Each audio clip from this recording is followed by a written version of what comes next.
পুলিশের সাবেক মহাপরিদর্শক বেনজির আহমেদের রূপগঞ্জের বাগানবাড়ি এবার সিলগালা করেছে দুদক। বিকেল ৩টায় নারায়ণগঞ্জের জেলা প্রশাসন ও দুদকের সমন্বয়ে গঠিত একটি যৌথ টিম এ অভিযান পরিচালনা করে। এর আগে আদালতের নির্দেশে বেনজির ও তার পরিবারের নামে থাকা ২৫০ একর জমি, ১২টি ফ্ল্যাট, ৩৩টি ব্যাংক হিসাব সহ তার নামে থাকা বিভিন্ন স্থাবর অস্থাবর সম্পত্তি জব্দ করে। এ তালিকায় আছে বেনজির পরিবারের নামে থাকা ২৫টি কোম্পানির শেয়ারও। সর্বশেষ ২১ দিনের সময় দিয়ে এ পরিবারের কাছে সম্পদের হিসাব চেয়ে নোটিশ জারি করেছে দুদক। পরপর দুবার তলব করলেও বেনজিরের পরিবারের কেউ হাজির হয়নি দুদক কার্যালয়ে। দর্শক, নারায়ণগঞ্জের রূপগঞ্জে রয়েছেন আমাদের সহকর্মী রুবেল মাহমুদ। তিনি আমাদের সঙ্গে সরাসরি যুক্ত হচ্ছেন। রুবেল, জানাবেন যে বেনজিরের বাগানবাড়িতে দুদকের সিলগালা বিষয়ে স্থানীয়রা কি বলছেন?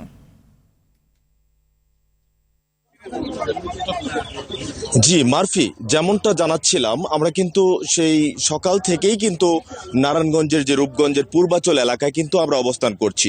তবে সর্বশেষ কিন্তু নারায়ণগঞ্জের যারা জেলা প্রশাসন এবং দুদকের কর্মকর্তারা কিন্তু ঠিক ৩টার পরেই কিন্তু এখানে উপস্থিত হয়েছেন।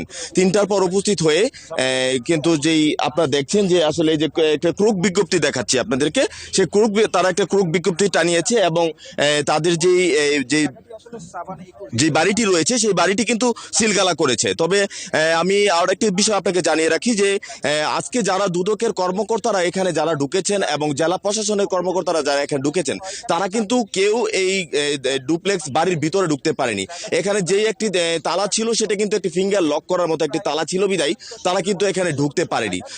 ঢুকতে না পেরেও কিন্তু তারা অবশেষে কিন্তু সিলগালা করে এখান থেকে বের হয়েছেন। তারা এখানে এই সময় দুদকের উপপরিচালক ছিলেন মইনুল হক রওশন উপস্থিত ছিলেন, এখানে জেলা প্রশাসনের লোকজন ছিলেন এবং রূপগঞ্জ উপজেলা এওনু এবং এসিলেন্টও কিন্তু উপস্থিত ছিলেন। তবে তারা সর্বশেষ জানিয়েছেন যে আসলে আমরা যে এখানে অভিযান পরিচালনা করেছি এবং সিলগালা করেছি, যেহেতু আমরা তালাটা খুলতে পারিনি, আগামী ৩ দিনের মধ্যেই আমরা আবারও চেষ্টা করব এই তালাটি খুলে ভিতরে কি মালামাল রয়েছে সেগুলো ক্রোক করার জন্য।